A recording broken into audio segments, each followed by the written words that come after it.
بسم اللہ الرحمن الرحیم وبہ نستعین اما بعد۔ ناظرین، اس روئے زمین پر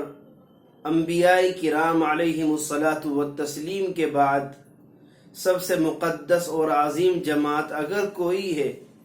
تو وہ صحابہ کرام رضوان اللہ تعالی علیہ مجمعین کی مقدس جماعت ہے، جن کے ذریعے سے اللہ تبارک و تعالی نے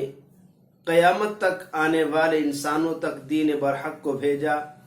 اور انہی کے ذریعے سے دین کی اشاعت اور تبلیغ کا کام لیا ہے۔ قرآن مجید میں مختلف مواقعوں پر اور مختلف جگہوں پر اللہ تبارک و تعالی نے ان کی منقبت اور ان کے فضائل کو بیان کیا ہے۔ چنانچہ سورہ آل عمران آیت نمبر 110 میں ان کو بہترین امت کا خطاب دیتے ہوئے اللہ نے ارشاد فرمایا، کنتم خیر امت اخرجت للناس تأمرون بالمعروف وتنہون عن المنکر وتؤمنون باللہ، کہ تم سب سے بہترین امت ہو۔ اسی طرح سورہ بقرہ آیت نمبر 143 میں بھی اللہ تبارک و تعالی نے ارشاد فرمایا، وَكَذَلِكَ جَعَلْنَاكُمْ أُمَّةً وَسَطًا لِتَكُونُوا شُهَدَاءَ عَلَى النَّاسِ، اور اسی طرح کیا ہم نے تم کو امت معتدل تاکہ تم ہو لوگوں پر گواہ۔ سورہ انفال آیت نمبر 74 میں اللہ تبارک و تعالی نے ان کو سچے مسلمان ہونے کا سرٹیفکیٹ دیا، فرمایا، والذین آمنوا وہاجروا وجاہدوا فی سبیل اللہ والذین آووا ونصروا اولئک هم المؤمنون حقا، کہ جو لوگ ایمان لائے، اپنے گھر چھوڑے اللہ کی راہ میں، اور جن لوگوں نے ان کو جگہ دی، ان کی مدد کی، وہی سچے مسلمان ہیں۔ لہم مغفرت ورزق کریم، ان کے لیے بخشش ہے اور روزی عزت کی۔ سورہ فتح آیت نمبر 29 میں اللہ نے ان کو کافروں پر زور آور اور آپس میں نرم دل ہونے کا خطاب دیا کہ محمد الرسول اللہ والذین معہ اشداء علی الکفار رحماء بینہم۔ اسی طرح سورہ حشر آیت نمبر 8 اور 9 میں سچے اور فلاح پانے والے ہونے کا شرف بھی صحابہ کرام کو حاصل ہے، فرمایا، اولئک هم الصادقون فاولئک هم المفلحون للفقراء المہاجرین الذین اخرجوا من دیارہم واموالہم سے لے کر ومن یوق شح نفسہ فاولئک هم المفلحون تک۔ اسی طرح سورہ حجرات آیت نمبر 7 اور 8 میں اللہ تبارک و تعالی نے ان کو نیک راہ والے قرار دیا ہے، فرمایا، وَلَكِنَّ اللَّهَ حَبَّبَ إِلَيْكُمُ الْإِيمَانَ وَزَيَّنَهُ فِي قُلُوبِكُمْ وَكَرَّهَ إِلَيْكُمُ الْكُفْرَ وَالْفُسُوقَ وَالْعِصْيَانَ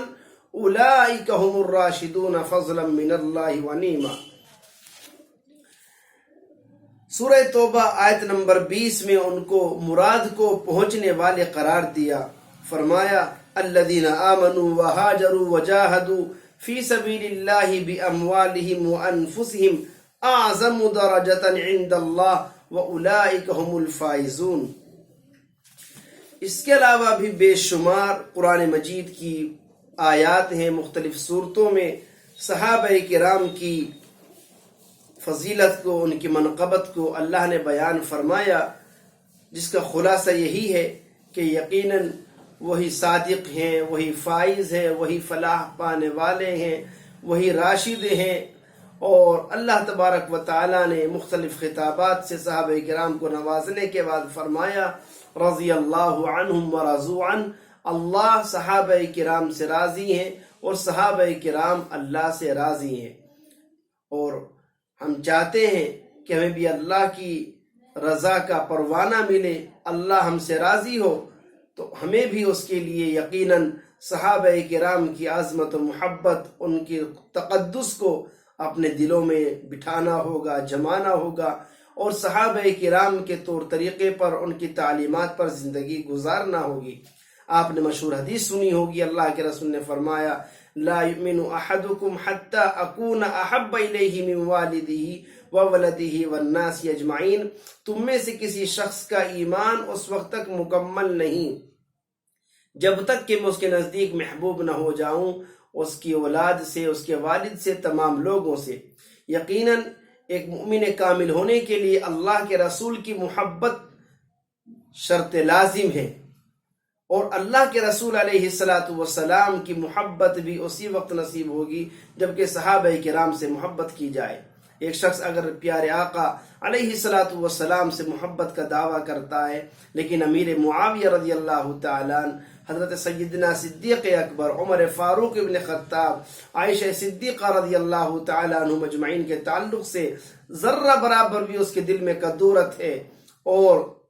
ہلکے درجے کے بھی ان مقدس ہستیوں کے تعلق سے اس کے دل میں کسی قسم کا بغض، عداوت ہے، یقیناً اس کے ایمان میں کجی ہے، اس کا ایمان خطرے میں۔ اللہ کے رسول نے فرمایا فَبِحُبِّ أَحَبَّهُمْ، اگر کوئی مجھ سے محبت کرتا ہے تو یقیناً صحابہ کرام سے بھی محبت کرے گا، اور اگر کوئی صحابہ کرام سے محبت نہیں کرتا وہ مجھ سے بھی محبت کے دعوے میں جھوٹا ہے۔ اس لیے ہم اپنے ایمان کو